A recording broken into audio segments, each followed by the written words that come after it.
tassa bhagavato arahato samma sambuddhassa. Namo tassa bhagavato arahato samma sambuddhassa. Namo tassa bhagavato arahato samma sambuddhassa. Buddhang saranang gacchami, dhammang saranang gacchami, sanghang saranang gacchami. Tutiyampi buddhang saranang gacchami, tutiyampi dhammang saranang gacchami, tutiyampi sanghang saranang gacchami. Tatiyampi buddhang saranang gacchami, tatiyampi dhammang saranang gacchami, tatiyampi sanghang saranang gacchami. So nice to see you guys this Friday. And this Friday we had a nice kind of quiet atmosphere to meditate in. Not much going on at the temple today. I think there's sometimes people like to come on Friday and do things, work, and these kind of things. But today we had a nice quiet environment, which is good. And also it's fine, sometimes when the environment is noisy, or noisier than usual. Actually, there's this famous teacher, you may have heard of Ajahn Chah, and he had this story where he was going off and practicing. So monks, traditionally, they wander, kind of homeless people, and wander, and then you stop at a village and collect your alms. And he'd been wandering and stopped at this village for a while, and had gotten to know the people there. And he'd been teaching them about Buddhism, teaching them about meditation. And then after you collect your alms, you usually go back to the forest or to the foot of some mountain or something, into the hills where it's quiet so you can meditate. And so one night after establishing a relationship with these people for a while, he was there meditating, and he heard the sounds of music coming from the village. And it seemed like they were kind of having this party, And so the thoughts started kind of coming through his mind. Oh, these guys, they're having this party, and they're probably drinking alcohol. They're probably breaking all the precepts. And he started to get kind of really annoyed, It's very loud, and it's hard for him to meditate. But then the thought occurred to him. He's like, well, is the sound coming in to disturb me, or am I going out to disturb the sound? So he kind of changed his perception that way. And then after changing his perception, started thinking, well, I'm actually the one who's going out to grab onto the sound. It's not coming in to disturb me. He was able to continue meditating and to get over his dislike and aversion to the sound. So there's actually a couple of interesting, important points in a story like this. One is that if the people from the village had come on and set up some loudspeakers right in the place where he was meditating, and then started to dance, and drink alcohol right there, would he have stayed? Probably not. So there is a point where, although we go out and grab the sound, there is a point where we sometimes have to manipulate conditions, sometimes have to make changes. But then there's other points where we might not necessarily have the opportunity. It might not be so bad. So he's there at the foot of the mountain. There's no big speakers in front of him. He's meditating. And is this something that can endure or not? Is it something I have to change or not? So Ajahn Chah got this important insight at that time, that actually when sound comes into our ear, we have this contact, but there's actually a moment of choice whenever we have this kind of contact, whether it's with sounds, whether it's with sights, whether it's with tastes, whatever it is that we come into contact with, there is this kind of sense impression that comes from it. But then there's this moment of choice. So Independent Co-Rising says, we have contact, and then feeling, and then craving, and then clinging, and then becoming. feeling, we can't necessarily stop that, but then we have craving, we have clinging. And it's this part where we crave, we cling, that we have some control over. And because we have control over where we crave, where we cling, that means we have control over what we become. So what we become is in a foregone conclusion. So Ajahn Chah is sitting there, the contact of the sound comes in and hits his ear. He has a feeling, I don't like this contact. And if you grab onto that feeling, I have this craving, I want this contact to go away. Right there's a two-pronged choice. Or maybe more than two prongs. But you have the choice. I've got this feeling of craving. I don't want this to be here. Do I cling to it or not? Do I become that or not? And so this is an important distinction.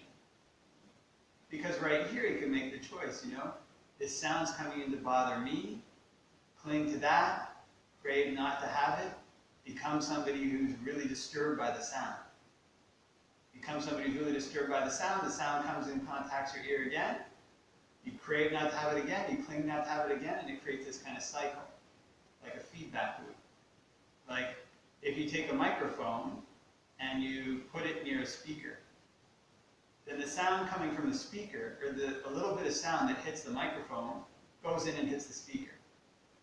And then the sound coming from the speaker hits the microphone.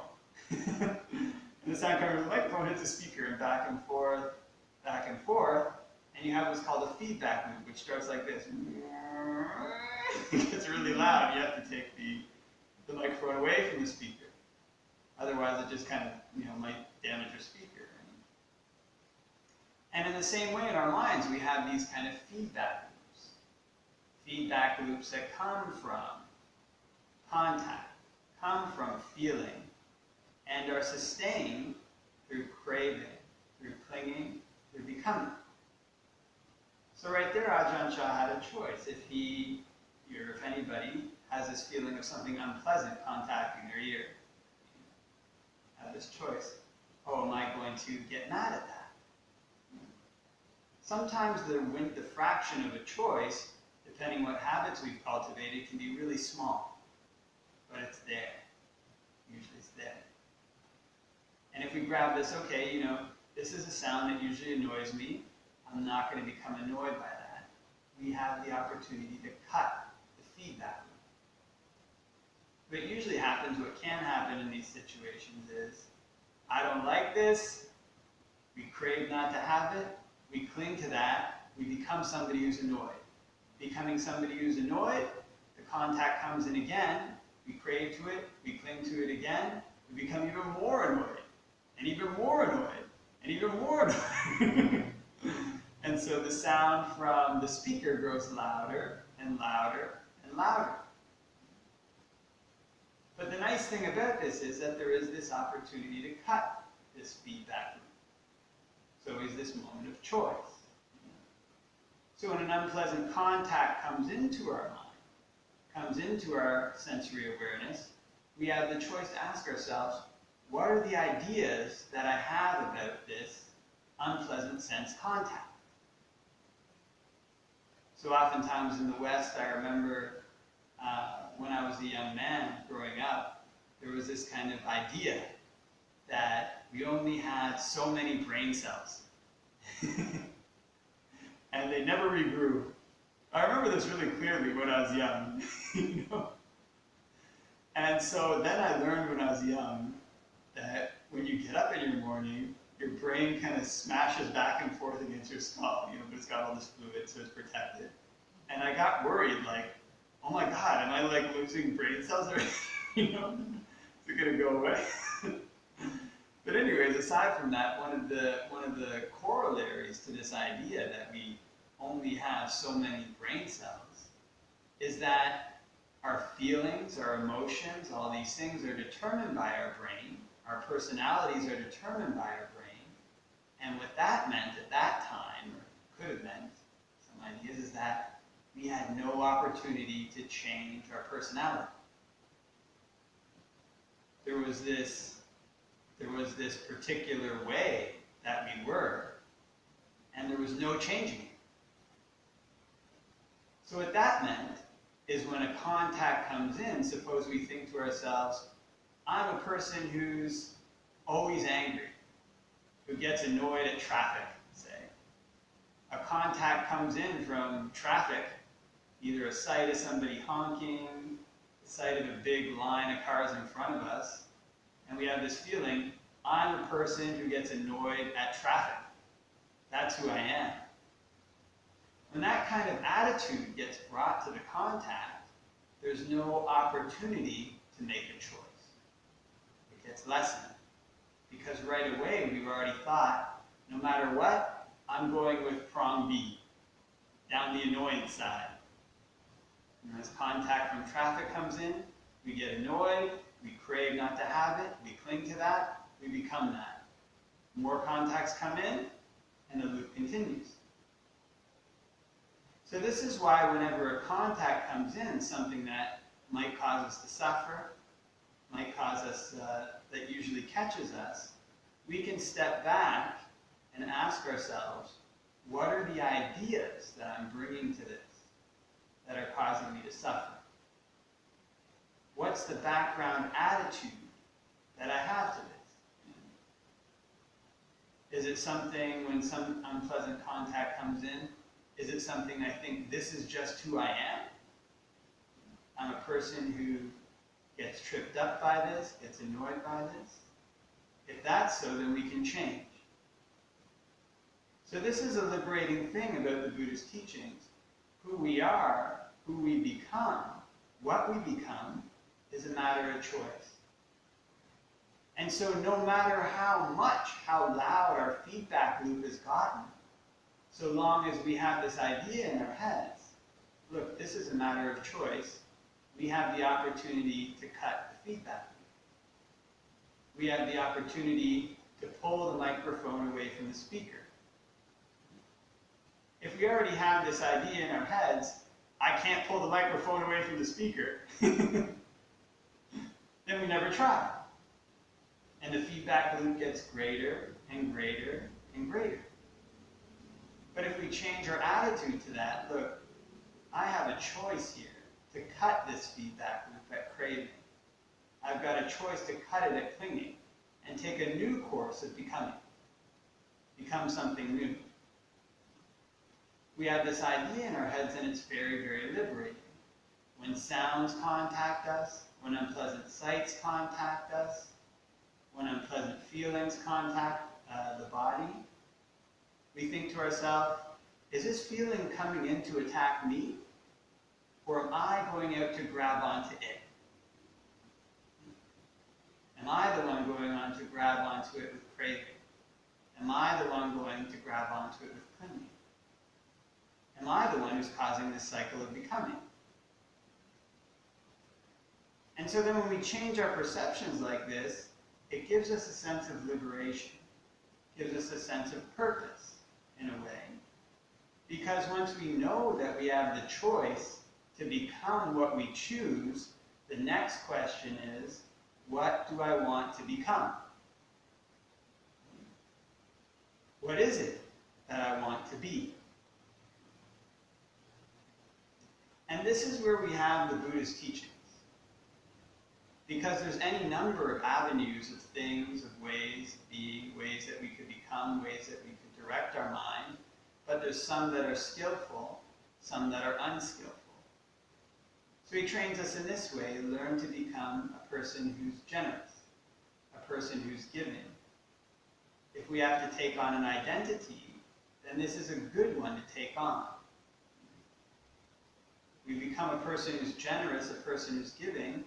This is something that actually has a feedback loop. There's certain things that have feedback loops in negative directions, and there's certain things that have feedback loops in positive directions. So actually, I'm trying to think right now. Most of the feedback loops analogies I know are with speakers. But there's actually, positive feedback loops that don't produce an annoying whine.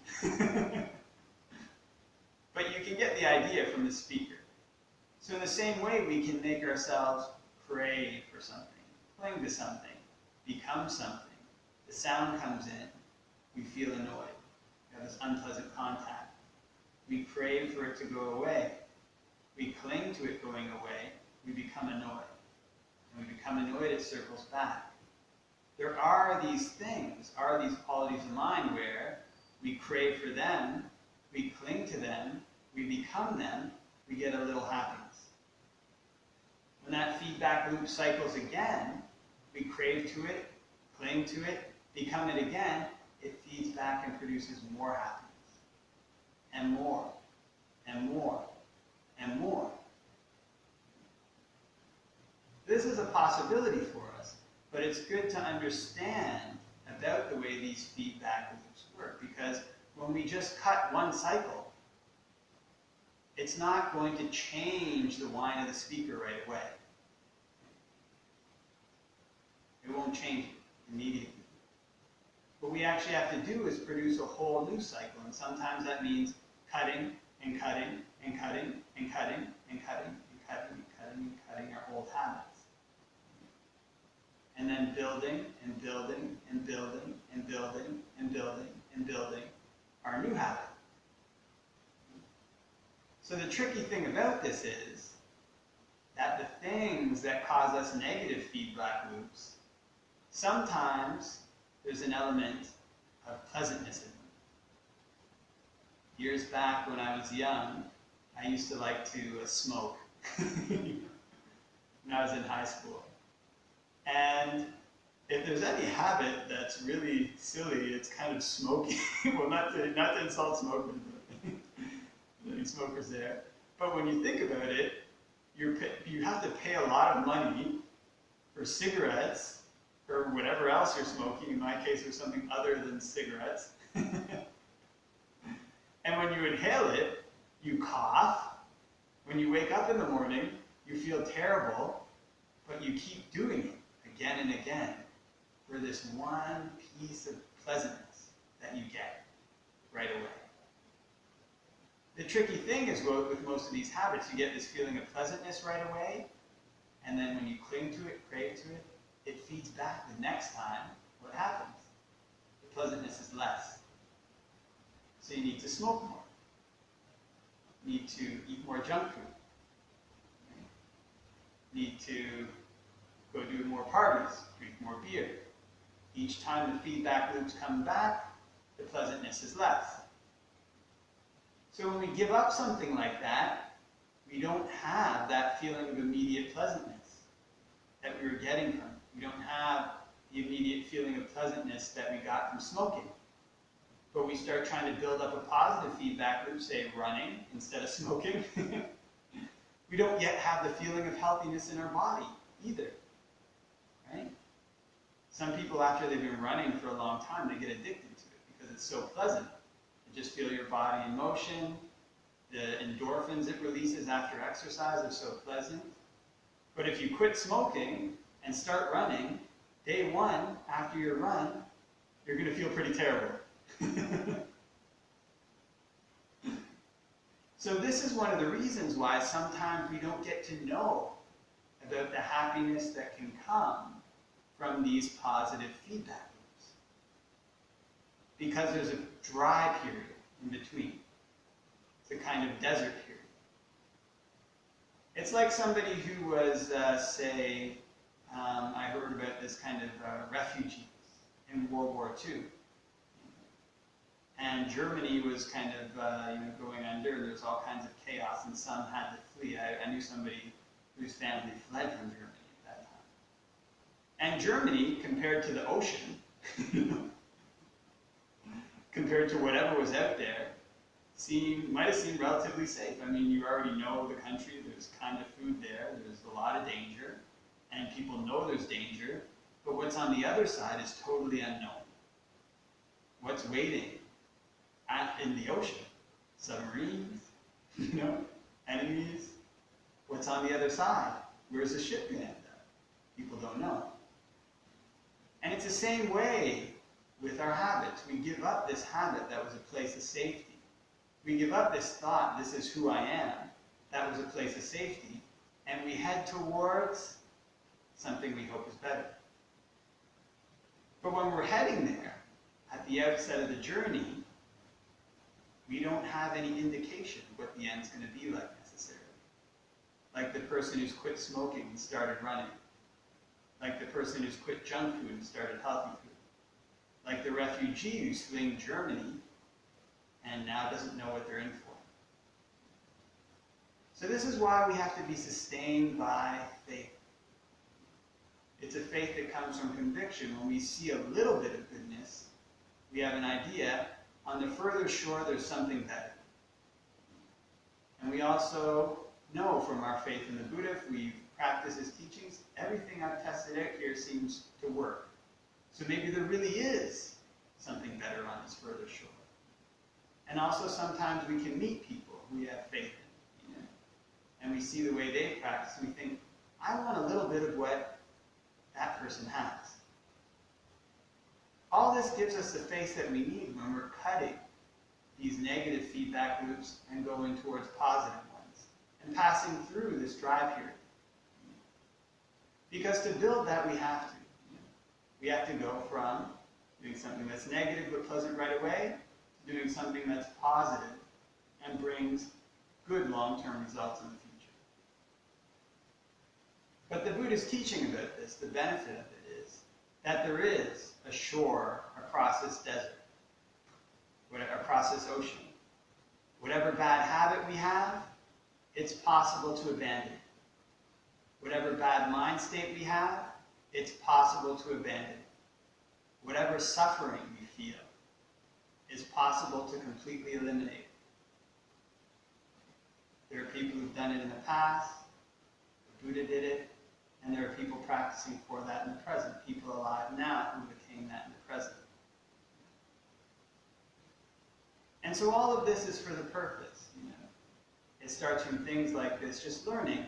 We have the capacity to make a choice. We have the capacity to cut these feedback loops. We have the capacity to move from our bad habits. We have the capacity to change whatever it is about our minds we want to change. And once we cross that desert, whatever the bad quality is, when we replace it with a good one, we find happiness in that. We find a feedback loop that starts small and starts to produce bigger things. Starts to produce more happiness. Starts to produce more peace. And we get the faith to go further. Maybe there really is something at the end of the further shore. Like the refugees who fled Germany. You know, crossing the ocean, those of them who kept going, they found there was a true place of safety. A place away from wars. This is what happened to my friend's family. A place where they could settle and prosper and be at ease. And so we strive for this in our own minds, you know, to find this place of safety, to make our minds a place of peace, to find a true refuge from suffering. And so this is the benefit of the Buddha's teachings, and something that we can achieve. Okay, so I think I'll leave that for your reflection.